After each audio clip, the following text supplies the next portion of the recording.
তার মানে আমরা সবাই মানুষ, মেথরও মানুষ, চোর মানুষ, ধাপ্পাবাজ মানুষ, চিটিংবাজ মানুষ, ডাক্তারও মানুষ, ইঞ্জিনিয়ারও মানুষ, প্রফেসর মানুষ, সবাই মানুষ। কিন্তু মানুষ হলো এক একজনার এক এক রকমের কর্মের পরিবর্তনে সম্মানের বাড়া কমা কি আছে, তাই না? কোরআন এসেছে, আল্লাহ বলছেন হুদাল লিন্নাস, সমগ্র মানব জাতির জন্য আমি আল্লাহ সুবহানাহু ওয়া তাআলা হিদায়াতের বাণী হিসাবে পবিত্র আল কোরআন কি নাজিল করলাম। কিন্তু মানুষের ভিতরে সবাই মানুষ হবার পরে যেমন তার কর্মের পরিবর্তনে তার সম্মানের পরিবর্তন হয়, আল্লাহ সুবহানাহু ওয়া তাআলা ঠিক অনুরূপ সেম মানুষের জন্য অবতীর্ণ করার পরে পরে আবার মানুষের কর্মের পরিবর্তনে বিভিন্ন রকম উপাধি দিয়ে ডেকেছেন। আমরা কাউকে চোর বলি, কাউকে মাস্টার বলি, কাউকে ডাক্তার বলি, কাউকে চিটিংবাজ বলি, বলি না? কিন্তু সবাই মানুষ, মানুষ না? মানুষ। আল্লাহ মানুষের জন্য কোরআন অবতীর্ণ করার পরে বলছেন মুনাফিকুন, ও মুনাফিক, ও মুনাফিক। আবার কথা বলছেন মুশরিকুন, ও মুশরিক। আবার কথা বলছেন ফাসিকিন, ও ফাসিক। আবার কথা বলছেন মুমিনুন, ও মুমিন। মুত্তাকিন, ও মুত্তাকি। সালেহিন, ও সালেহ, সৎকর্মশীল। কোরআনে সব শব্দগুলো আছে না? আছে? এবার আপনাদেরকে বলি, তাহলে ডাক্তার আর চোরের সম্মান এক নয়, তাহলে মুনাফিক আর মুমিনের সম্মান এক নয়। ডাক্তার রুগীও দেখে, পয়সাও নেয়, তাই না? আর চোর চুরিও করে, ধরাও পড়ে, মারও খায়, তাই তো? হ্যাঁ। তাহলে এক একজনের কর্ম যেমন হবে তার সাজা এবং তার প্রাইস ঠিক তেমন হবে, তাই না? মুনাফিক এ যদি খারাপ হয় তাহলে এর প্রাইস কি, ভালো না খারাপ? খারাপ। কেউ যদি মুমিন হয়, ভালো প্রাইস, তাই না? তা পবিত্র আল কোরআনে আল্লাহ সুবহানাহু ওয়া তাআলা মানুষকে অনেক নাম দিয়ে, অনেক উপাধি দিয়ে ডেকেছেন। আমি দুটো একটা উপাধির ব্যাখ্যা বিশ্লেষণ করছি, আপনি ধৈর্যের পরিচয় দেন, ইনশাআল্লাহ আমি অনেক কিছু বলার চেষ্টা করব ইনশাআল্লাহ। একটা একটা করে উপাধিগুলো শুধু একটু ভেঙে দিই, তারপরে লাস্টে গিয়ে কথা হবে। এক, পবিত্র আল কোরআনে শব্দ চয়ন করা হয়েছে মুনাফিকুন বা মুনাফিকিন। মানুষের মধ্যে কিছু মানুষ আছে তারা মুনাফিক, তাই তো? নিফাক, নিফাক বলা হয় কাকে? আচ্ছা, এইখান থেকে দুই দিকে দুটো রাস্তা চলে গেছে, একটা দুমোহনার দিকে আর একটা গেছে কলকাতার দিকে, ধরে নেন। বলুন তো এই রাস্তার মোড়টাকে কি বলে? কি বলে? দুই রাস্তার মোড়। যদি এইখান থেকে তিন দিকে তিনটে রাস্তায় যায় তাহলে কি বলি? তিন রাস্তার মোড়। যদি চারদিকে চারটে যায় তাহলে চৌরাস্তার মোড়, তাই না? এই চৌরাস্তা, তিন রাস্তা, দুই রাস্তার মোড়, এইটাকে বলা হয় নিফাক। নিফাক মানে একই মুখ থেকে একই ব্যক্তির জন্য ভিন্ন সময়ে ভিন্ন কথা বলা, এইটা হচ্ছে মুনাফিক। কি বললাম বুঝতে পারছেন তো? আমি জলসায় বক্তব্য রাখছি, জলসায় বক্তব্য রাখার পরে আপনি আমার সামনে বলছেন মমতাজুল সাহেব খুব ভালো লোক, খুব দামি লোক, খুব ইমানদার লোক, সত্যি আপনার মতো লোক হয় না, আপনাকে আমি খুব ভালোবাসি। আপনি এখন বললেন, আমি বাড়ি চলে গেলাম। সকালবেলাতে আপনি আবার কমিটিকে বলছেন ওই এক নম্বরে বাজে লোক। এ লোকটা কি ইমানদার না মুনাফিক? মুনাফিক। ফজরে আজানে নামাজ পড়লো মসজিদে, নামাজ পড়ার পরে ইমাম সাহেবকে ডেকে বলছে আসসালামু আলাইকুম। ওয়ালাইকুম আসসালাম। সত্যি আমাদের গ্রামে 30 বছর ইমামতি করছে একটা লোক, করেছে, তার পিছনে নামাজ পড়েছি, এত সুন্দর কেরাত জীবনে শুনিনি। আপনার গলার যা কণ্ঠস্বর, আর আপনার যা ভদ্র ব্যবহার, আমি তো পাগল। ফজরে আগে দু একদিন মিস করতাম, এখন আর মিস করি না। প্রতিদিন ফজরে আসি এই কারণে, শুধু আপনার কেরাত শুনবো বলে। ফজরের পরে বলেছে, জোহরের আজানের 10 মিনিট আগে ইমাম সাহেবের বউ ফোন করে বলছে, বড় বেটাটার পাতলা পায়খানা, তুমি এখনই বাড়ি চলে এসো, মারা যেতে পারে। ইমাম সাহেব কাউকে বলার সুযোগ পায়নি, বাড়ি চলে গেছে। জোহরের সময় ওই লোকটা এসে মসজিদে বলছে, ইমাম সাহেব কোথায় গেল? তা কমিটির কেউ জানে না কোথায় গেল, কারণ তো বলার সুযোগ পায়নি। যে লোকটা ফজরের সময়তে প্রশংসা করলো, ওই লোকটা জোহরের সময় বলছে হুটহাট করে বাড়ি চলে যায়, ওর থেকে বাদ দে, এসব ইমাম চলবে না, একে চেঞ্জ করে দে। এ পাক্কা মুনাফিক, একে পাক্কা মুনাফিক। ফজরের সময় প্রশংসা করলো আর জোহরের সময় তার পিছনে পরনিন্দা পরচর্চা করলো, তার বিরুদ্ধে ষড়যন্ত্র চালালো, একে মুনাফিক। এবার আপনাদেরকে একটা কথা বলি, মুনাফিকদের পৃথিবীতে যত পাপী আছে, শিরক করা, তাই তো? হাদিস এবং কোরআনের টোটাল 69 থেকে 70টা কাবিরা পাপের সিরিয়াল পাওয়া যায়, যেগুলো কাবিরা পাপ, বড় পাপ। কাবিরা পাপ কাকে বলে? কাবিরা পাপ হচ্ছে সেটা যার ব্যাপারে বড় পাপ। ধরে নেন পিতা মাতার অবাধ্য হওয়া। 3 নম্বরে বড় পাপ অন্যায় ভাবে কাউকে হত্যা করা।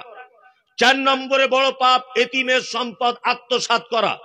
5 নম্বরে বড় পাপ ব্যভিচারে লিপ্ত হওয়া। 6 নম্বরে বড় পাপ সুদের টাকা খাওয়া। পাপের জগতে এরকম 69 থেকে 70টি পাপ রয়েছে, যে পাপগুলো মারাত্মক বড় পাপ, যে পাপের ব্যাপারে নয় সাজা ঘোষণা হয়েছে আর নয় জরিমানা করা হয়েছে, তাই তো? এইবার আপনাকে একটা আশ্চর্য কথা বলে দিই, সেটা হচ্ছে এই। আচ্ছা বলুন এবারে, একজন লোক শিরিক করা অবস্থায় মারা গেল, একজন লোক কোটি কোটি টাকা সুদ খাওয়া অবস্থায় মারা গেল, একজন লোক তার পিতা মাতার সাথে অসৎ ব্যবহার করার পর মারা গেল। আমি ধরে নিলাম লোকটা তওবা করার সুযোগ পেল না, ও জাহান্নামে যাবে। ধরে নিলাম ও কোথায় যাবে? জাহান্নাম যাবে। জাহান্নাম যাবে স্বাভাবিক গতিতে, এ কথাই চূড়ান্ত। উনি জাহান্নামের কোথায় থাকবেন আর কিভাবে থাকবেন এ ব্যাপারে আল্লাহ বা তার রাসূল কিছু বলছেন না।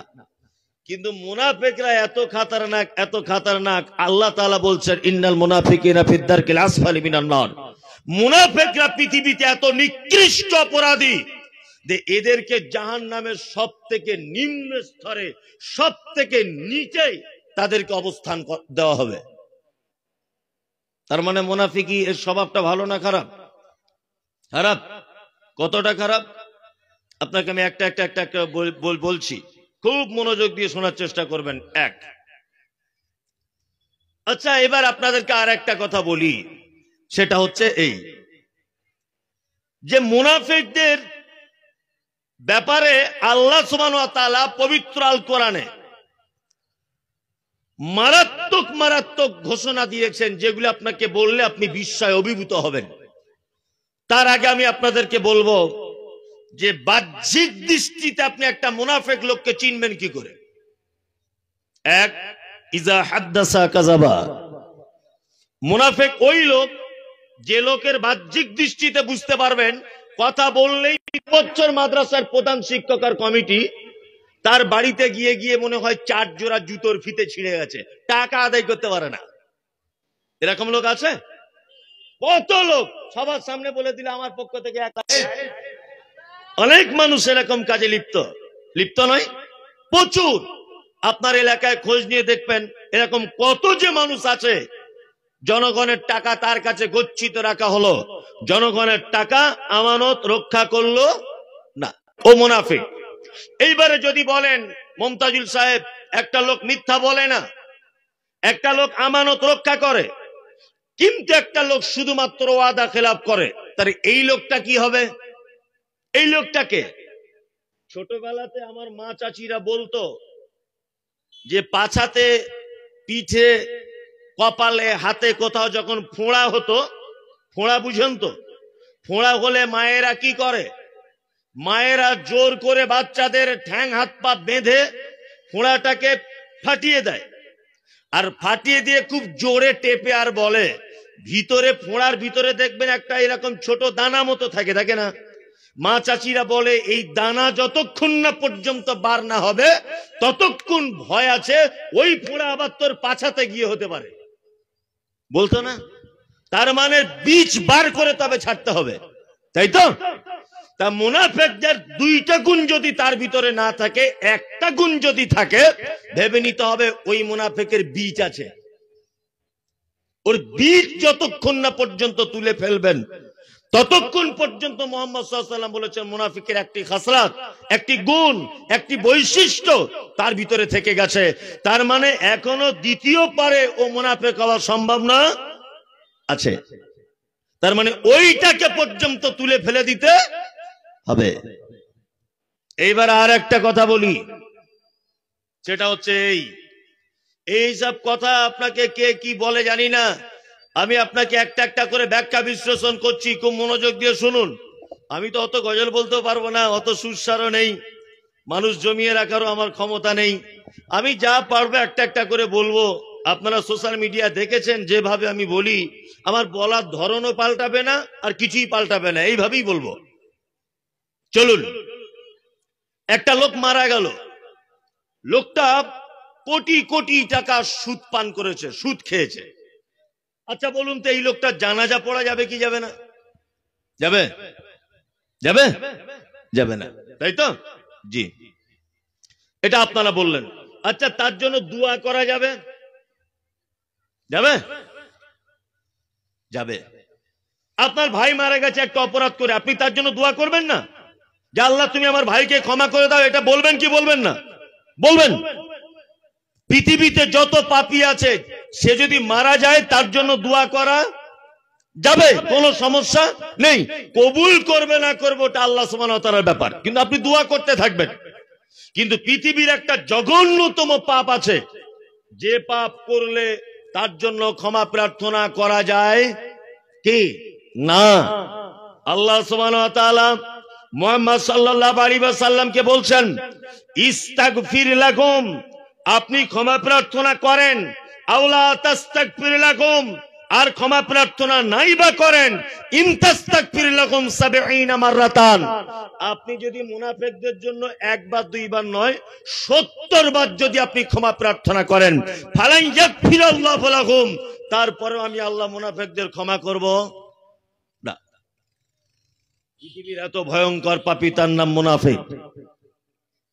আল্লাহ সুবহানাহু ওয়া তাআলা মুহাম্মদ সাল্লাল্লাহু আলাইহি ওয়াসাল্লামকে বলছেন, ইস্তাগফির লাকুম, আপনি ক্ষমা চান, আওলা তাস্তাগফির লাকুম, ক্ষমা নাই বা চান, ইন তাস্তাগফির লাকুম ৭০ মাররাতান, আপনি যদি মুনাফিকদের জন্য দিনে ৭০ বার করে যদি ক্ষমা প্রার্থনা করেন, আল্লাহ বলছেন ফালা ইয়াগফির আল্লাহু লাহুম, তারপরে আমি মুনাফিকদের কোশ্চিন কালো ক্ষমা করব না। ২, আচ্ছা বলুন তো দেখি, কোন বেনামাজি যদি মারা যায় তার জানাজা পড়া যাবে কি যাবে না? যাবে। আপনার যেটা জানা আছে সেটাই বলুন, না হলে আমি তো মারবো না আপনাকে। বলুন। যাবে না? ও বলছে যাবে না। আচ্ছা আমি একটু সহজ করে দিই, কেউ পড়লে পড়তে পারে, তবে সারা বাংলার একজন প্রখ্যাত আলেম, ওনার নাম হচ্ছেন আব্দুল হামিদ ফাইজি আল মাদানী হাফেজাহুল্লাহ। বাংলাতে প্রায় ২০০টার কাছাকাছি তিনি বই লিখেছেন। উনি একটা বই লিখেছেন, বইটির নাম জানাজা দর্পণ। এই বইয়ের ৬৭ নম্বর পৃষ্ঠায় তিনি একটা কথা বলেছেন যে কোন বেনামাজি যদি মারা যায় তার জানাজা সাধারণ কেউ পড়লে পড়তে পারে, তবে অন্য বেনামাজিদের সাইজ করার জন্য গ্রামের আলেম ওলামারা, গ্রামের মোরম মাতব্বারা, গ্রামের পরেশগার মানুষেরা তারা যেন তাদের জানাজাতে শরীক না হয়। কারণ আলেম যদি শরীক না হয় তার জানাজাতে, তাহলে অন্য বেনামাজিরা জিজ্ঞাসা করবে কি ব্যাপার, গ্রামের ধনী লোক মারা গেল, তুমি জানাজায় গেলে না? তখন আলেম সাহেব যেন এ কথা বলতে পারে যে ও নামাজ পড়েনি এই কারণে তার জানাজায় যায়নি, অন্য বেনামাজিরা যাতে ভয় করে। তিনি আরো বলেছেন, কেউ যদি বেনামাজি জানাজার সালাত আদায় করতে পারে, তবে তার জন্য দোয়া না করাই ভালো।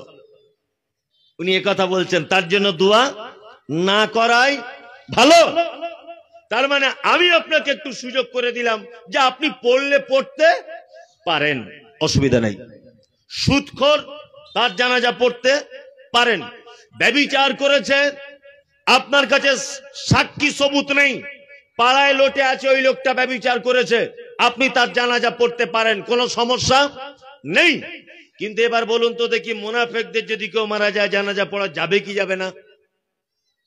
যাবে? যাবে? একজন আমি চাই আপনার জামাটা খুলে দেন, আমার আব্বার কাফন করব। তা আল্লাহ রাসূল সাল্লাল্লাহু আলাইহি ওয়াসাল্লাম নিজের পরনের কাপড় দিয়ে দিলেন, এই নাও জানাজা করবে, নাও, দিয়ে দিলেন। দিনের ব্যাপারে সব থেকে কঠিন, সব থেকে হুঙ্কার বেশি।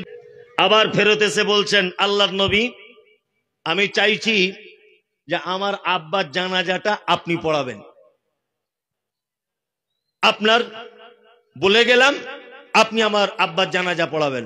হযরতে ওমর ফারুক রাদিয়াল্লাহু তাআলা আনহু রাগ করছেন যে আল্লাহ রাসূল, আপনি মুনাফিকের জানাজা করনি, আর আমি নবীকে বড় হয়ে নিষেধ করতে গেলাম, এটা তো আমার চরম অন্যায়। অনুতপ্ত হচ্ছেন কে? হযরত ওমর ফারুক রাদিয়াল্লাহু তাআলা আনহু। আল্লাহ রাসূল সাল্লাল্লাহু আলাইহি ওয়াসাল্লাম বলেছেন, আমার পরে যদি কেউ নবী হয়, নবী হবে কে? বলেছিলেন কে? হযরত ওমর। জানাজা পড়তে যাবেন না, আল্লাহ রাসূল তবুও চলে গেলেন, তাই তো? এইবার আল্লাহ তাআলা জানাজার পরে আয়াত অবতীর্ণ করছেন, কি? ওয়ালা তুসাল্লি আলা আহাদিন মিনহুম মাতা আবাদা। মুনাফিকদের ভিতরে যদি কেউ মারা যায়, মুহাম্মদ সাল্লাল্লাহু আলাইহি ওয়াসাল্লাম, কিন্তু মুনাফিকদের ব্যাপারে আল্লাহ তাআলা বলছেন, ওয়ালা তুসাল্লি আলা আহাদিন মিনহুম মাতা আবাদা ওয়ালা তাকুম আলা কবরিহি। মুহাম্মদ সাল্লাল্লাহু আলাইহি ওয়াসাল্লাম, মুনাফিকদের পৃথিবীর সবথেকে ভয়ঙ্কর পাপটার নাম কি? মুনাফিক। আপনাদের এখানে আছে মুনাফিক? মৌলভী সাহেব এতক্ষণ মুনাফিকদের ব্যাপারে সবকিছু শুনলাম, এখন এদেরকে ধরে পাবো কোথায়? খুঁজে একটু বার করে দেন। আপনাকে এবার বলি, একটা জায়গা আপনাকে আমি চিহ্নিত করছি, আমার সঙ্গে আপনার একমত নাও হতে পারে, তবে কথা কিন্তু বাস্তব। আচ্ছা বলুন, ফরজ নামাজ বাড়িতে পড়া ভালো না মসজিদে পড়া ভালো? বাকি সুন্নত গুলো আদায় করবেন, কারণ বাড়িটা কবরে পরিণত করিও না, মাঝে সাঝে সালাত আদায় করবেন, তাই তো? আচ্ছা এবার বলুন তো, আমরা সুন্নত পড়ি কোথায়? মসজিদে। শুধু সুন্নত পড়ি না, ডেথ সার্টিফিকেট এটা ওটা তোলার জন্য বউটা বারবার যাচ্ছে বাজারে, কাজের জন্য যাচ্ছে। একটা বুড়ো তখন বসে বলছে এতদিন ফাঁকে ঘাটে বার হতেও না, এখন দেখ না 3 বেলা বাজারে যাচ্ছে, কারণ কি? আর একটা বুড়ো তখন বলছে, দেখ মনে হয় কাউকে আবার জুটিয়ে নিয়েছে। এইখানে আবার পরনিন্দা, গীবত, পরচর্চা, চগলখড়ি চলে কেন? চলে না? সব মুনাফিকেরা, যত মুনাফিকি কথাবার্তা সব মসজিদের ভিতর হচ্ছে না? আল্লাহ সুবহানাহু ওয়া তাআলা মুনাফিকদের আভ্যন্তরীণ বিষয় বলতে গিয়ে বলেছেন, মিনান নাসি মান ইয়াকুলু আমান্না বিল্লাহি ওয়া বিল ইয়াউমিল আখির ওয়া মা হুম বিমুমিনিন। আর এক রকমের থাকে, মুখে বলে লা ইলাহা ইল্লাল্লাহ, আল্লাহ ছাড়া কোন সত্য উপাস্যক নেই, তারপরে দেখতে পাচ্ছি আবার গিয়ে মাজারে লুটিয়ে পড়েছে, আছে না? এ মুখে একরকম বলে, এর অন্তরে বিষ, তাই না? জি, এগুলো আলেম ওলামাদের বলা উচিত। আর আমি এগুলো বলবো কেন? এই কারণে, একটা হিন্দু যদি বলে যে আমি হিন্দু, আমি ঠাকুরের পূজা, পাগড়িটাও বেশ বড়, তোমার মাথার পাগড়ি বড়, জুব্বাটাও তোমার বড়, তুমি যদি এইটা মুসলমান নাম করার পরেও মাজারে যাও, তুমি যদি এখনো পর্যন্ত শিরকের সঙ্গে লিপ্ত থাকো, তুমি যদি এখনো পর্যন্ত গাছতলায় গিয়ে বাচ্চা কাচ্চা চাও, আমি মমতাজুল ইসলাম বেঁচে থাকা অব্দি কথা বলেই যাব, অবশ্যই তুমি কথা ভুল করছো, কারণ নেই। আর ওর নাম বেরাদার রাহুল নয়, ওর লেডিস রাহুল বলছে না, কি নাম ওর, জাহাঙ্গীর না কি বলছে, জাহাঙ্গীর, ওই জাহাঙ্গীর, আবার বলছে মুফতি, হ্যাঁ আবার বলছে মুফতি, মুফতি জাহাঙ্গীর। মুফতি জাহাঙ্গীর তো ইসলামটাকে এমন পর্যায়ে পৌঁছে দিয়েছে, বলছে ব্যাংক কেটে দিত। কি বললাম বুঝলেন? এটা যদি হযরত ওমরের যুগ যদি হতো, হযরত আবু বকরের যুগ যদি হতো, তা তোমার মতো মুফতি জাহাঙ্গীরের গর্দান উড়িয়ে দিতে হযরত ওমর। কথা বলার আগে একবার ভেবে বলার চেষ্টা করি। আমি আমাদের ফুরফুরা শরীফের একটা পীর সাহেব আছে, ওনার নাম আব্বাস সিদ্দিকী, হ্যাঁ হ্যাঁ, ও বিশাল বড় কমরেড। কি বললাম বুঝলেন না? পশ্চিম বাংলার ক্ষমতায় চলে আসছিল কিছুদিন আগে, কিন্তু জানি না পীর সাহেব কি দোয়া করেছে, একটা মাত্র সিটে দাঁড়িয়ে আছে, ওটাও মনে হয় পেত না, মান সম্মান আল্লাহ বাঁচিয়েছে হয়তো, যাই হোক। তা উনি কিছুদিন আগে বক্তব্য রাখতে রাখতে বলছে, জামানা যদি হতো, হযরত উসমানের জামানা যদি হতো, হযরত আবু বকরের জামানা যদি হতো, তাহলে এদের সব গর্দান কাটা যেত, একজনা বাঁচতে পারতো না, একজনও বেঁচে থাকতে পারতো না। বদমাইশির একটা সীমা থাকা দরকার। সব মুনাফিক। গল্প মনে পড়ে গেল, গল্পটা বলছি, দেখুন এতে শিক্ষা আছে। সেটা হচ্ছে এই, বাদশাহ হারুন রশিদের নাম শুনেছেন? বাদশাহ হারুন রশিদ একদা বসে আছে, বসে থাকার পর একটা লোক এসেছে তার কাছে একটা বাঁশ কাঁধে নিয়ে, পাখি। তা বাদশাহ হারুন রশিদ তাকে জিজ্ঞাসা করছেন যে, এই তুমি একটা খাঁচা ফাঁকা রেখেছো, আর একটা খাঁচাতে পাখি রেখেছো, কারণ কি বলো? তখন ওই লোকটা বলছে, জাহাবনা, এই যে খাঁচাটা ফাঁকা দেখছেন, করে কুপ্তা বানিয়ে খাই। বাদশা তখন বলছে, তোমার পাখিটা বার করো। পাখি বার করেছে, বাদশা ধারালো অস্ত্র নিয়ে পাখিটাকে টুকরো টুকরো করে কাটছে। লোকটা তখন বলছেন, বাদশা আপনি কি সর্বনাশ করলেন? আমি তো তাহলে আর কোনোদিন পাখির মাংস, এটা যদি খলিফাদের যুগ হতো, এদেরকে কেটে টুকরো টুকরো করে দিত। ধর্মের দোহাই দিয়ে বড় পাঞ্জাবি পরে আজও পর্যন্ত যারা হাদিস এবং কোরআনের বিকৃতি ঘটিয়ে দিচ্ছে, এদের 1 মিনিট বেঁচে থাকার কোন সুযোগ থাকতো না, কোনো সুযোগ থাকতো না। মুনাফিক খুব খাতারনাক। বলি ফাসেক নাম শুনেছেন? ফাসেক কে জানেন? চেনেন লোকটাকে? ফাসেক কে চেনেন না? ফাসেক হচ্ছে সেই, এই জায়গাটা আপনার অনেক গায়ে লেগে যেতে পারে, কেউ রাগ করবেন না কিন্তু, হ্যাঁ কেউ রাগ করবেন না। ফাসেক হচ্ছে সেই হারাম, তাই তো? এটা ও হারাম সবাই জানে। আচ্ছা কারা কারা জানেন এটা হারাম? হাত তুলুন তো একবার, তুলুন। একজন বাকি থাকবেন না, আমি একটা মজার কথা বলবো, তুলুন। সবাই জানেন তো হারাম? যারা হাত তুলেছে এদেরই পকেটে চেক করলে মাল পাওয়া যাবে, অনেক জনের পাওয়া যাবে। নাই বলেছেন, তার মানে নবী বলেছেন, মানে এটা কাটলে গুনাহ হবে। আচ্ছা এটা কারা কারা জানেন যে কাটলে গুনাহ হয়? সবাই জানে, তারপরেও তো আপনি কাটছেন, আপনি ফাসেক। কারণ আপনি এটা পাপ জানার পরেও ছাড়তে পারছেন না, এর নাম ফাসেক। তবে ফাসেকদের একটা অপশন আছে, ফাসেকদের জানাজা পড়া নিষেধ, এ কথা বলা হয়নি। আপনি যে নামাজ পড়েন, ধরে নেন আপনি কবরে চলে গেলেন, কবরে চলে যাওয়ার পরে আপনি নামাজ পড়েন, তার কোনো কিছু দেখে বোঝা যাবে যে এই লোকটা নামাজ পড়তো? যাবে না। আপনি দান করেন খুব, আপনি মরার পরে আপনাকে দেখে বোম্বে থেকে একটা লোক এসে, বুঝতে পারবো যে আপনি রোজা করেছিলেন? এইসব ইবাদত গুলো শরীরের কোন অংশের সঙ্গে সাপোর্টিং আছে? নাই, তাই তো? এবার আপনাদেরকে একটা কথা বলি, সেটা হচ্ছে এই, হজ করতে গিয়েছিলেন, আচ্ছা 2 পিস খেজুর কবরে নিয়ে যাওয়া যাবে না? মক্কার খেজুর, একটু জমজমের পানি হালকা নিয়ে যাওয়া যাবে কবরে? যাবে না। কি নিয়ে যাবেন? উলঙ্গ হয়ে যেত, শরমগা ঢাকার জন্য একটা সাদা কাপড়, তাই তো? জি, ন্যাংটো হয়ে আপনি যাচ্ছেন, শুধু যাতে দেখা না যায় একটু ঢেকে দেওয়া।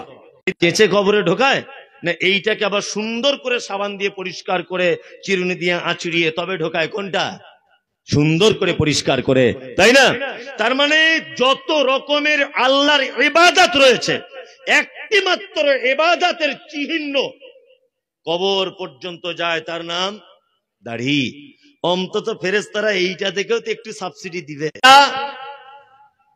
আর একটা উপাধি বলি, তার নাম হচ্ছে মুশরিকুন। মুশরিক কি বললাম বুঝলেন? মুশরিক বুঝেন কাকে বলে? হিন্দুরা। এটা কি? এরা মুশরিক নয়, এরা মুশরিক নয়। আল্লাহ ছাড়া কোন সৃষ্টিকর্তা নেই, লা রাজ্জাক ইল্লাল্লাহ। আল্লাহ ছাড়া কোন রুজির মালিক নেই, এটা আবু জেহেল বিশ্বাস করত। রাত এবং দিনের বিবর্তনের মালিক কে? এটা আবু জেহেল বিশ্বাস করত আল্লাহ। খেতে মুশরিক। ১৫০০ বছর আগের মুশরিক ছিল কি না, পাথরের মূর্তি তৈরি করে তার মাধ্যমে আল্লাহকে ডাকতো। আর বর্তমান মুসলিমদের ভিতরে মুশরিক কারা? তারা আবার এবং ইমামদারদের জন্য উচিত নয় যে তারা মুশরিকদের জন্য ক্ষমা প্রার্থনা করবে। আরে পীর সাহেবের দরবারে দোয়া চাওয়া তো দূরের কথা, পীর সাহেবের নামে দোয়া করা হারাম, চলবে না। পীর সাহেব যদি এটা বলে গিয়ে থাকে, দোয়া কি চাইবেন? আল্লাহ মুহাম্মদ সাল্লাল্লাহু আলাইহি ওয়াসাল্লামকে বলছেন, মা কানা লিন নবী ওয়াল্লাযিনা আমানু আন ইস্তাগফিরু লিল মুশরিকিন। ইমামদারদের জন্য এবং নবীদের জন্য উচিত নয় যে মুশরিকদের জন্য ক্ষমা প্রার্থনা করবে। ওয়ালাউ কানু উলি কুরবা। মুশরিক যদি তোমার নিকট আত্মীয় হয়, তবুও তার জন্য ক্ষমা চাওয়া যাবে না। এইদিকে একটা কথা বলি শুনুন। ওই আপনার মুর্শিদাবাদে একটা মুফতি সাহেব আছে, বিশাল বড় পাগড়ি, আর দাঁতগুলো দেখলে মনে হবে তরমুজের বিচি। মানে হুজুর একেবারে পান খেয়ে খেয়ে দাঁত তরমুজের বিচি করে দিয়েছে। ওর নাম হচ্ছে মুফতি জুবায়ের। আবার এত বড় মুফতি যে ওর নাম বলতে বলতে বলতে বলতে ওর উপাধি এত বেশি যে ওর নাম খুঁজে পাওয়াই মুশকিল। কি বললাম বুঝলেন? আর শুধু চ্যালেঞ্জ করছে, মমতাজুরের সাথে চ্যালেঞ্জ 10 লক্ষ টাকা। মানে তাবিজ বেচা হারাম টাকা আছে তো অনেক, শুধু চ্যালেঞ্জ করছে টাকা। ও ফতোয়া দিচ্ছে যে আহলে হাদিসরা যদি মুরগা জবাই যদি করে তাহলে আমাদের খাওয়া যাবে না। ফতোয়া দিচ্ছে কে? মুফতি জুবায়ের। মানে এত দরের মুফতি আর কি। 2, দেওবন্দিরা যদি মুরগি জবাই করে ওই মুরগি খাওয়া যাবে না। আর কেউ যদি ওদের মুরগি খায় তাহলে ওর বউ অটো তালাক হয়ে যাবে। 2, ওদের মৌলভী সাহেব দিয়ে আমাদের মেয়ের বিবাহ পড়ানো যাবে না। আর ওদের বাড়িতে আমাদের কোনো বেটি বিয়ে দেওয়া যাবে না। বলছে কে? মুফতি জুবায়ের, মুর্শিদাবাদের।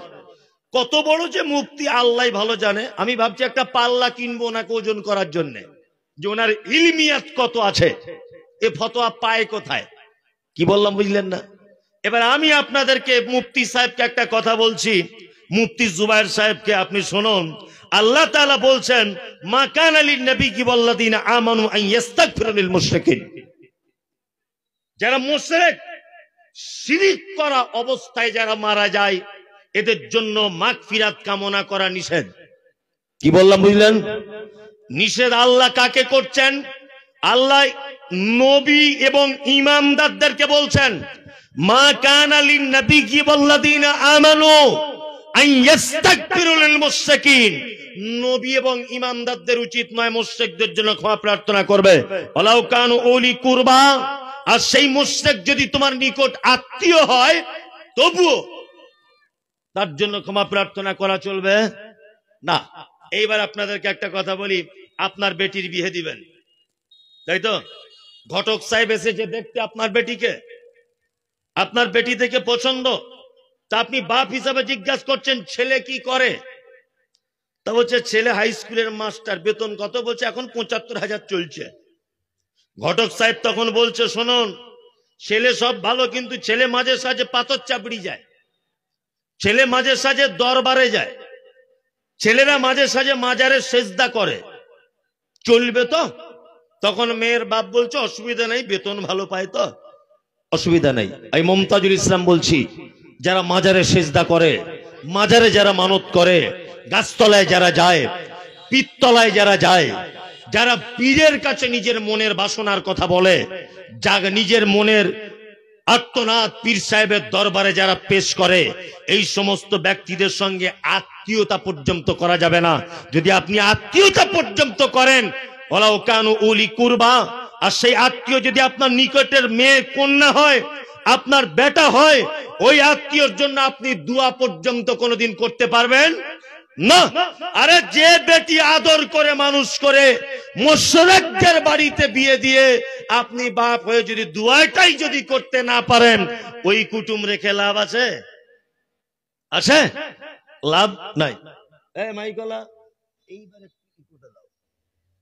তাহলে আমি তিনটে কথা বলে দিলাম। এক, কারা? প্রথমে বলেছি কাদের? কাদের প্রথমে বলেছি? তুমি বলো প্রথমে কাদের কথা বলেছি? বলছে মমতাজুল ইসলাম কেমন দিল কাল, সারা সাংঘাতিক বক্তা, গলার তেজ কি রে? আচ্ছা কি বললো? বলছে ওইটাই মনে নাই, তবে দিয়েছে সাংঘাতিক। সকালে এটা বলবে না লোক, হ্যাঁ সাংঘাতিক বক্তা, সাংঘাতিক দিয়েছে, কিন্তু কি বলেছে ওটা মনে নাই। প্রথমে বলেছি কাদের কথা, তারপর মুশরিক। তাহলে তিনটেই খারাপ লোকের পরিচয় দিলাম, তাই না? একটা অন্তত ভালো লোকের পরিচয় দিব। মোমেন কারা? মোমেন কি কারা? আচ্ছা ঈমান আর মোমেন এই দুটো জিনিস এক না আলাদা? আলাদা। আচ্ছা ঠিক, ও ঠিক বলেছে আলাদা। এই দেখুন একটা কথা বলি, আমি এমএ পাস। আচ্ছা আমাকে কেউ কোনোদিন স্যার বলে ডাকবে না। আমি যতই শিক্ষিত হই, আমাকে কেউ কোনোদিন স্যার বলে ডাকবে? আমাকে স্যার কখন বলবো? যতক্ষণ চাকরি না পাবো ততক্ষণ কেউ স্যার বলবে না। তাহলে স্যার উপাধি পেতে গেলে চাকরি শর্ত। এতদিন আপনি জ্ঞানী ছিলেন, কিন্তু কেউ স্যার বলবে না, তাই না? ঈমান আলাদা। কি বললাম বুঝলেন? মোমেন এটা একটা উপাধি, এই উপাধি পেতে গেলে আপনার কিছু কিছু গুণ থাকতে হবে। কি বললাম বুঝলেন? তাহলে আমি একটা একটা করে গুণ বলছি, ইনশাআল্লাহ আমরা সকলে শুনবো, আর মোমেন হয়ে বাড়ি যাবো ইনশাআল্লাহ। এক, ইন্নামাল মুমিনুনা আল্লাযীনা ইযা যুকিরাল্লাহু ওয়াজিলাত কুলুবুহুম ওয়া ইযা তুলিয়াত আলাইহিম আয়াতুহু زادتهم إيمانا وعلى ربهم يتوكلون الذين يقيمون الصلاة ومما رزقناهم ينفقون أولئك المؤمنون حقا لهم درجات عند ربهم ومغفرة ورزق كريم। আল্লাহ মুমিনদের গুণ বলছেন।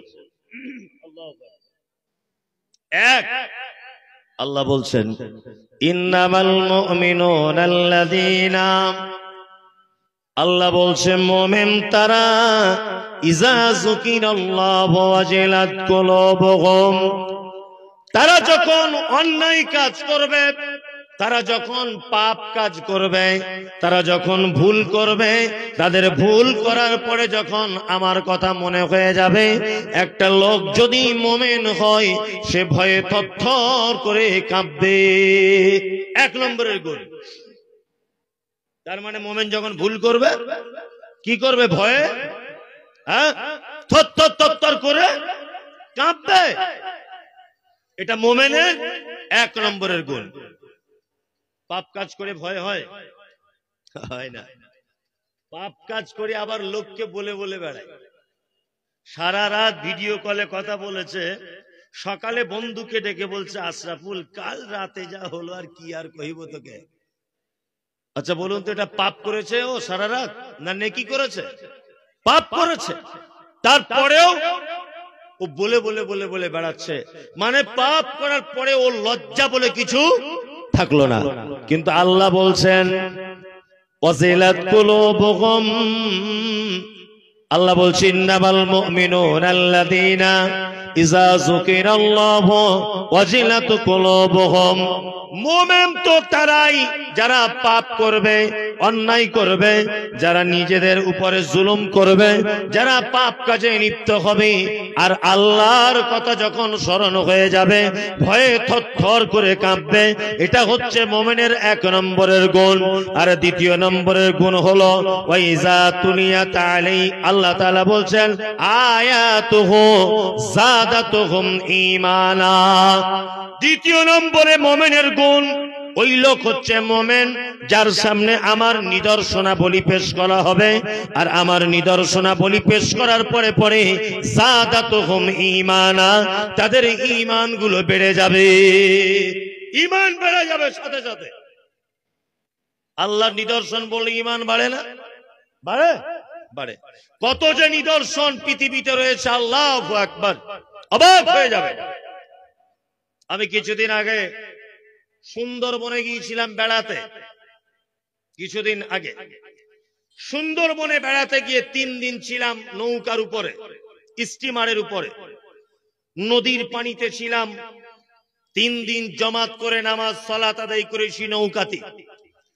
তা নৌকাতে সালাত আদায় করছি আর মনে মনে ভাবছি 3 দিন যাবত সুন্দরবনের পানিতে ঘুরছি, একটাও আপেলের গাছ নাই, একটাও বেদানার গাছ দেখতে পেলাম না, একটাও আঙ্গুরের গাছ দেখতে পেলাম না, অথচ গোটা সুন্দরবন কোটি কোটি গাছ দিয়ে সাজানো। তখন আমি মনে মনে ভাবলাম, আল্লাহ গো আয়াতুহু, এটাই হচ্ছে তোমার একটা নিদর্শন। সুন্দরবনে মানুষ বসবাস করে না, এখানে হনুমান আছে, বাঘ আছে, বানর আছে, শিয়াল আছে। তুমি যদি এখানে কাঁঠালের বাগানটা করে দাও, কাঁঠাল কিভাবে খেতে হয় হনুমান বুঝে না। এখানে তুমি যদি আম দিয়ে দাও, বাঘ বুঝবে না কি করে আচার করে খেতে হয়। আল্লাহ তুমি যদি এখানে আঙ্গুর দিয়ে দাও, আঙ্গুর খাওয়ার পরে সুবহানাল্লাহ আলহামদুলিল্লাহ বলতে হয়, এটা হনুমান বুঝতে পারবে না। আল্লাহ তুমি যদি এখানে আনারসের গাছ দিয়ে দাও, তাহলে আনারস কেটে কি করে লবণ দিয়ে খেতে হয়, এটা বাঘ ভাল্লুক কেউ জানবে না।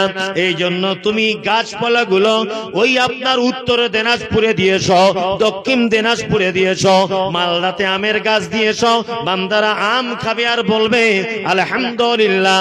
আয়াত বলতে এখানে সারা পৃথিবীতে যত নিদর্শনাবলী রয়েছে, আল্লাহর নিদর্শনাবলী দেখবে আর তার ঈমান বেড়ে যাবে, ঈমান বাড়বে তার।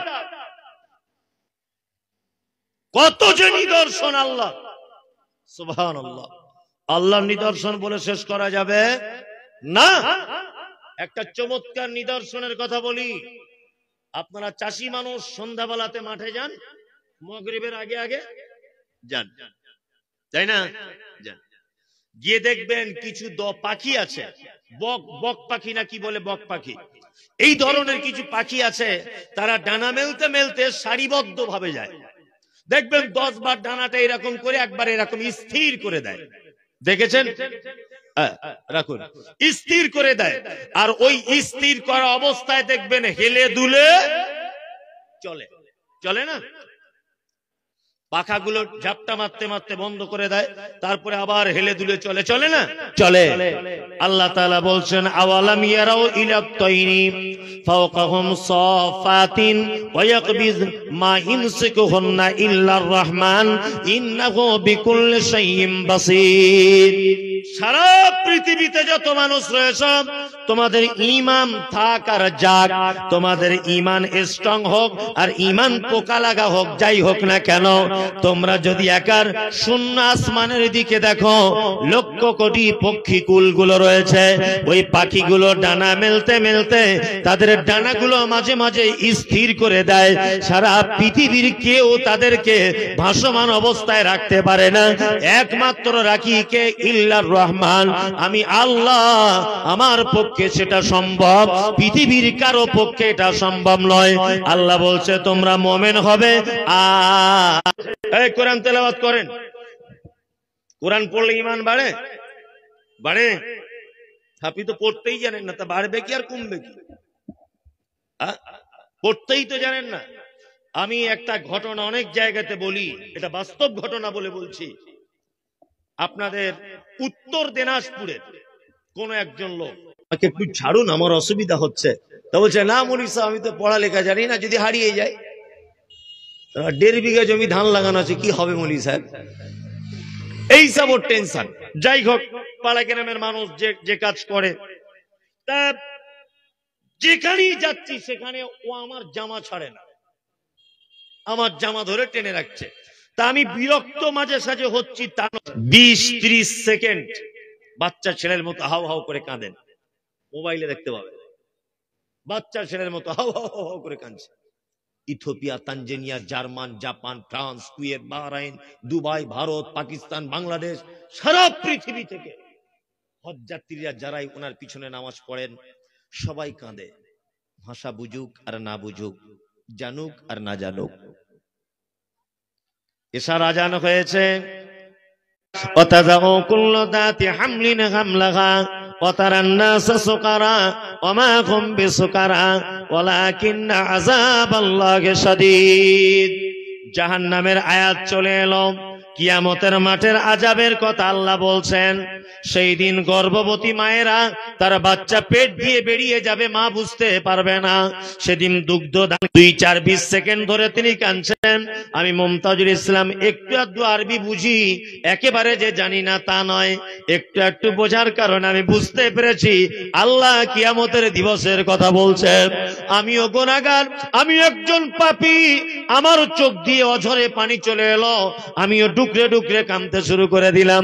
আমার বাম দিকের একটা লোক, বাড়ি তার বিদেশে, আমার দেশের নয়, ওই লোকটাকেও দেখছি হাউ হাউ করে কাঁদছে।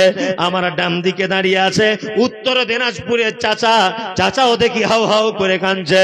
নামাজ শেষ হয়ে গেল, চাচাকে বুকে জড়িয়ে ধরে বললাম, চাচা তুমি সত্যি করে বলো, কেন তুমি কাঁদলে? তুমি তো কোরআন বোঝো না, তুমি কোরআন পড়তে জানো না, তুমি তাও কেন কাঁদলে? কোরআন তখন চাচা বলছে, মুমতাজুল, আমার বয়স হয়ে গেল 70 বছর, আমার বেটার থেকে তোমার বয়স কম। তবে একটা কথা বলে রাখছি, শুনে রেখে দাও, আমি কিছু জানি আর না জানি 50 বছর আমি জমাতে নামাজ পড়ি। আমি ফজরের জামাত মিস করি না, আমি এশার জামাত মিস করি না, মাগরিবের জামাত মিস করি না, আমার জানা মতে কোনোদিন জামাত ছাড়া আমি নামাজ পড়ি না। তবে শুনে রেখে দাও বেটা মুমতাজুল, একটা দামি কথা বলি, আমাদের মসজিদের ইমাম সাহেবরা তেলাওয়াত করলে আমার চোখ দিয়ে কোনোদিন পানি আসে না, কিন্তু আজকে আমি বুঝতে পারিনি, তারপরেও আমার চোখ দিয়ে পানি চলে এলো। আমি বললাম, চাচা তোমার যে চোখ দিয়ে পানি চলে এলো, আল্লাহ এ ব্যাপারে কোরআনে কথা বলেছেন, আয়াতুহু যাদাতুহুম ঈমানা। একটা মানুষের ঈমান যখন পরিপূর্ণ হয়ে যাবে, আল্লাহ বলছে তার সামনে যখন কোরআন যদি তেলাওয়াত করা হয়, তার ঈমান সাথে সাথে বেড়ে যাবে। আর ঈমান বেড়ে গেলে তার চোখ দিয়ে যেন অশ্রু প্রবাহিত হবে। আল্লাহ বলছে ঈমানদারের 3 নম্বরের গুণ হলো ইয়াতাওয়াক্কালুন, মুমিন সর্বক্ষণ আল্লাহর উপরে ভরসা করে। কার উপরে ভরসা করে মুমিন? আপনি কার উপরে করেন? আল্লাহর উপরে ভরসা করতে হবে। খায়রিকি ওয়া শাররিকি মিনাল্লাহি তাআলা। ভালো মন্দ যা কিছু হবে কার পক্ষ থেকে হয়? আল্লাহর পক্ষ থেকে। মোমেনের আর একটা গুণ, আল্লাযীনা ইউকিমুনাস সালাতা ওয়া মিম্মা রাযাকনাহুম ইউনফিকুন। মোমেনের 4 নম্বরের গুণ হলো আল্লাযীনা ইউকিমুনাস সালাত, মোমেন সর্বদাই সালাত আদায় করবে। আসসালাতু খায়রুম মিনান নাওম। জানুয়ারি মাস হোক, ডিসেম্বর মাস হোক, নভেম্বর হোক, যত প্রখর যত কঠিন ঠান্ডা পড়ুক না কেন, আসসালাতু খায়রুম মিনান নাওম, এই আজানের ধ্বনি যখন ফজরের সময়তে তার কানে যখন পৌঁছে যাবে, মোমেন কোনদিন বিছানায় শুয়ে থাকতে পারবে না। মোমেন লেপ কাঁথা ছেড়ে দিয়ে অজুর পানি নিয়ে ব্যস্ত হয়ে পড়বে, আর ইমাম সাহেবের জন্য অপেক্ষা করবে কখন মুয়াজ্জিন তাকবীর দিবে আর কখন আমি পিছনে দাঁড়িয়ে কি করব, সালাত আদায় করব। বাড়ি থেকে যাবার সময় নিজের বেটির দরজার সামনে ঠোকা দিবে, নিজের বেটার দরজায় ঠোকা দিবে, স্ত্রীকে ডেকে দিয়ে বলবে, ওগো শামিমা, ওগো আসমা, ওগো শরীফা, তাড়াতাড়ি করে ওঠো, আমি নামাজে যাচ্ছি জান্নাতে যাওয়ার জন্য, তুমি আমার সাথে জান্নাতে যাওয়ার জন্য রেডি হও, তুমি ওযু করে নাও, বাড়িতে ফজরের নামাজ পড়ে নাও। আল্লাহ বলছে আল্লাযীনা ইউকিমুনাস সালাতা, মুমিন সালাত আদায় করবে, ওয়া মিম্মা রাযাকনাহুম ইউনফিকুন। মুমিনের 5 নম্বরের গুণ, আল্লাহ বলছে তাকে যে রুজি দিয়েছি ওই রুজি থেকে আমার রাস্তায় খরচা করে দিবে।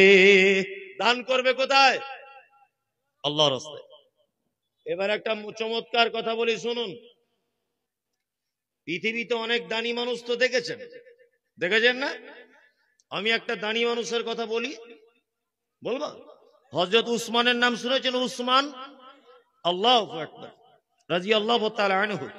হযরত উসমান, উসমানের কি বলে ডাকা হয়? গনি, তাই না? উসমান বিখ্যাত মানুষ। এই দেখুন, এদিকে ফিরুন। আল্লাহ রাসূল সাল্লাল্লাহু আলাইহি ওয়াসাল্লাম বলেছেন, পৃথিবীতে যত মানুষ আছে আবু বক্করের থেকে দয়ালু মানুষ আমি আর কোনোদিন দেখিনি। 2, ধর্মীয় ব্যাপারে, ইসলামিক ব্যাপারে যত কঠিন মানুষ দেখেছি ওমরের মতো লোক নেই। 3, দুনিয়াতে যত লজ্জাশীল মানুষ আছে উসমানের থেকে লজ্জাশীল মানুষ আর নেই। আল্লাহু আকবার। হযরত উসমান যখন গোসল করতেন তখন নিজের পোশাক খুলতেন না। দিনের বেলাতে যখন বাড়িতে থাকতেন দরজা লাগিয়ে থাকতেন, এত লজ্জা। আপনাকে এবার একটা চমৎকার কথা বলি।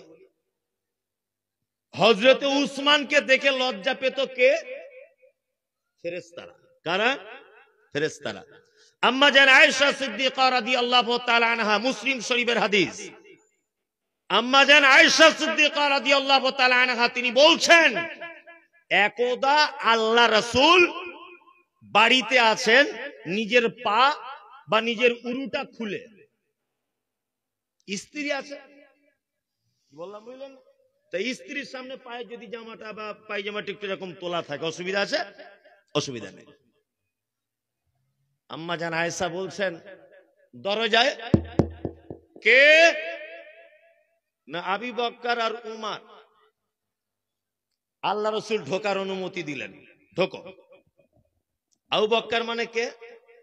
শ্বশুর, আয়েশার আব্বা। আর ওমর মানে শ্বশুর, তাই না? ওমর মানে শ্বশুর, আবু বকর মানে শ্বশুর, দুইজনাই শ্বশুর।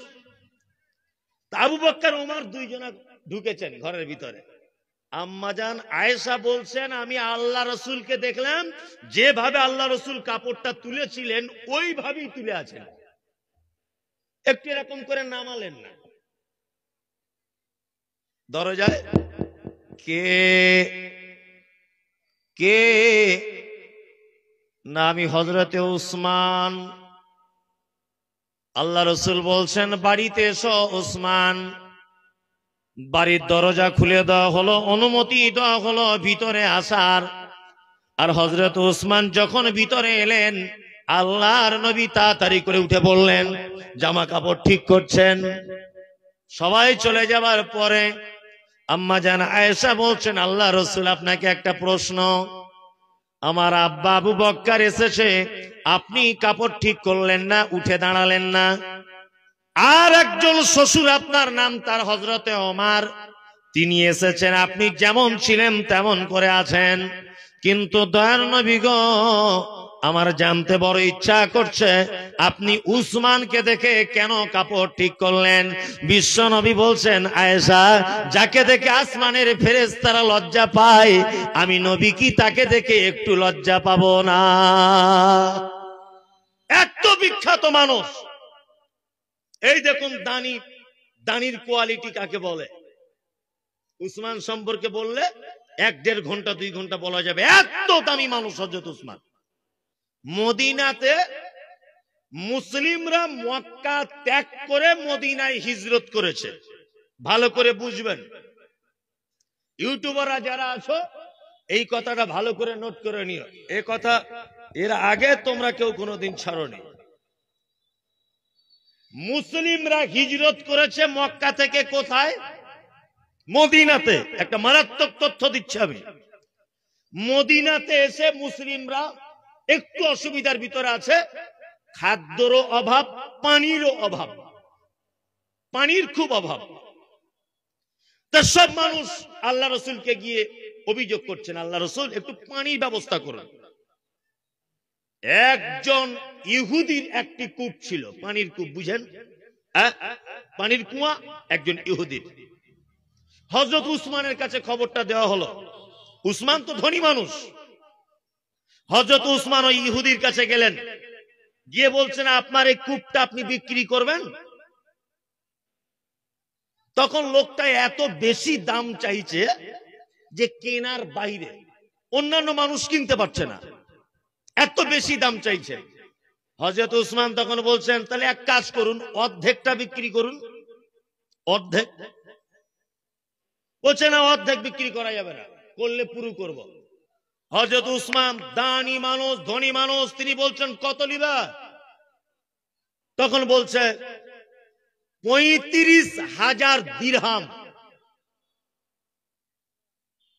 হযরত উসমান 35,000 দিরহাম দিয়ে এই কূপটা কিনলেন, যে কূপটার নাম হচ্ছে বীরে রুমা। বীরে রুমা একজন ব্যক্তির নামে নামকরণ করা ছিল, আজও সেই নামে চলছে। 35,000 দিরহাম, বর্তমানে এখন 1 দিরহাম সমান 23-24 টাকা। দিরহাম চলে কোথায়? দিরহাম চলে দুবাইয়ে, আর আরবে কি চলে? রিয়াল, তাই তো? আর দুবাইয়ে দিরহাম। 1 দিরহাম সমান 23 টাকা। কি বললাম বুঝলে? ইন্ডিয়ান টাকায়। মানে তখনকার দিনের যদি হিসাব করেন 35,000 দিরহাম মানে বর্তমানে 8,05,000 টাকা। কত? 8,05,000 টাকা। 1,500 বছর আগের কূপ কিনে দিয়েছেন হযরতে উসমান, যাতে মুসলিমরা পানি পান করতে পারে। মুসলিমরা পানি পান করছে, আজও সেই কূপটা আছে হযরতে উসমানের নামে। কি বললাম বুঝলেন? এই কূপের চারিদিকে কিছু খাজুরের গাছ বসানো ছিল। বর্তমানে 1600 খাজুরের গাছ সেই হযরতে উসমানের কূপের পানি দিয়ে পানি দেওয়া হয় 1600 খাজুর গাছে। শুধু এই নয়, সেই খাজুর থেকে যে টাকা ইনকাম হয়, ওই টাকার এক অংশ এতিম ফকির মিসকিনদের জন্য বিলি বন্টন করা হয়, আর এক অংশ বাগানের কাজে লাগানো হয়, আর এক অংশ বাইতুল মালে জমা করা হয়।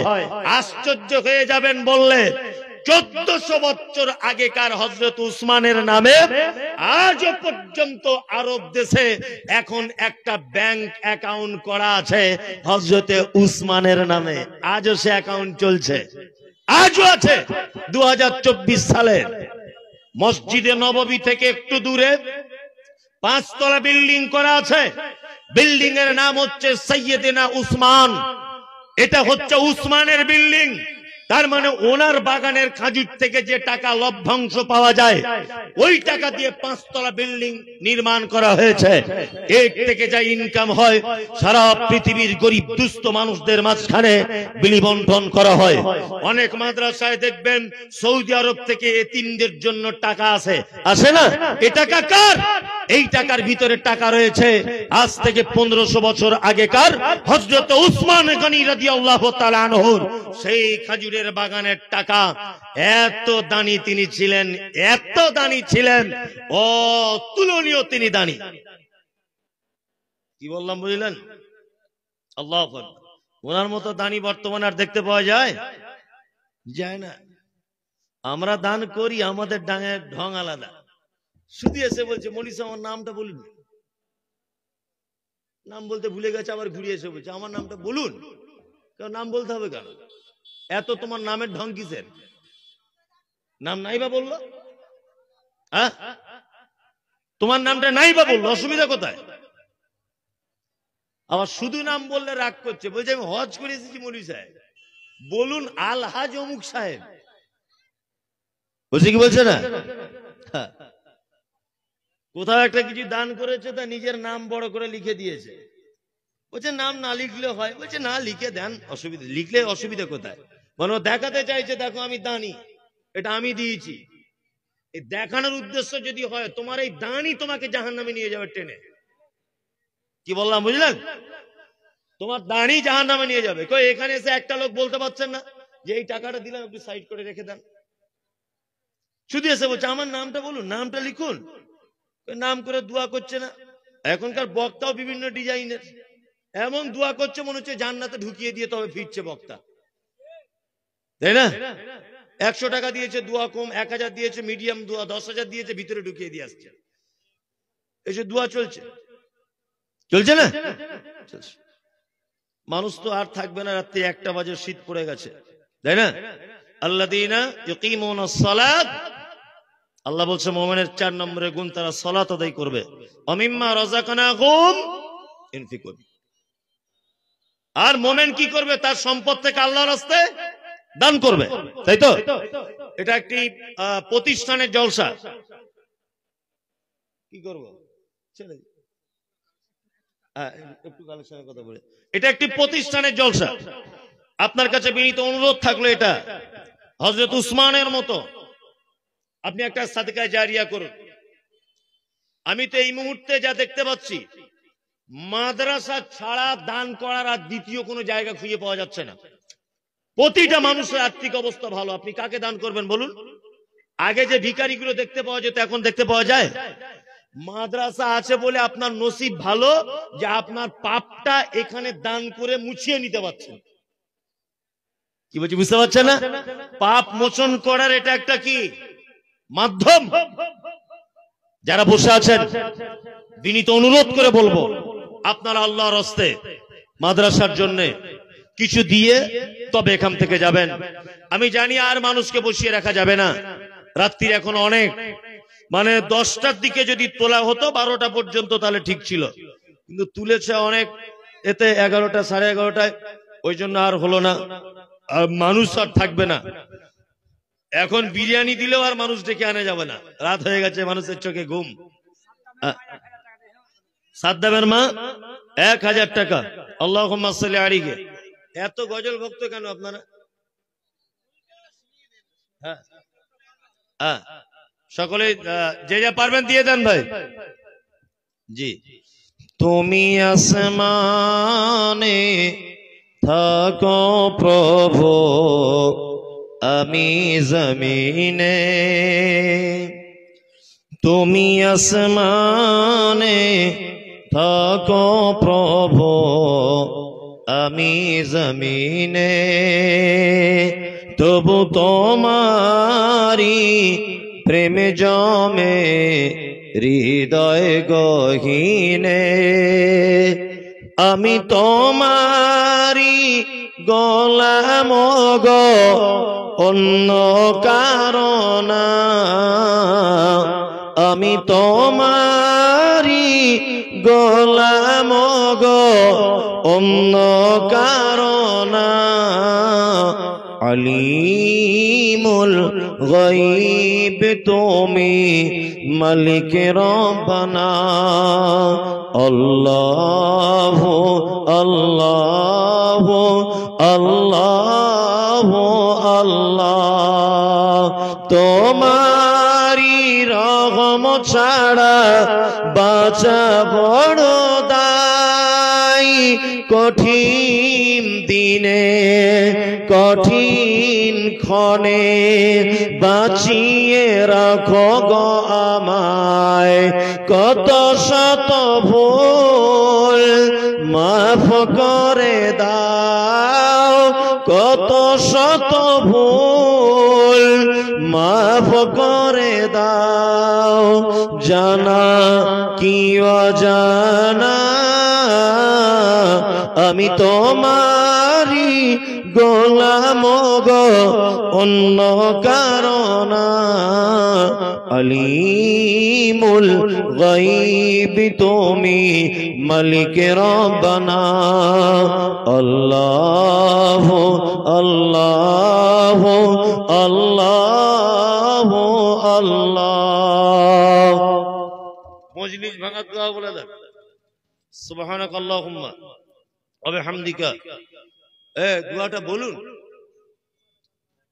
কি আসছে আর কেউ বক্তব্য দিবে নাকি সুবহানাকাল্লাহুম্মা ওয়া বিহামদিকা আশহাদু আল্লা ইলাহা ইল্লা আনতা আস্তাগফিরুকা ওয়া আতুবু ইলাইক আসসালামু আলাইকুম ওয়া রাহমাতুল্লাহ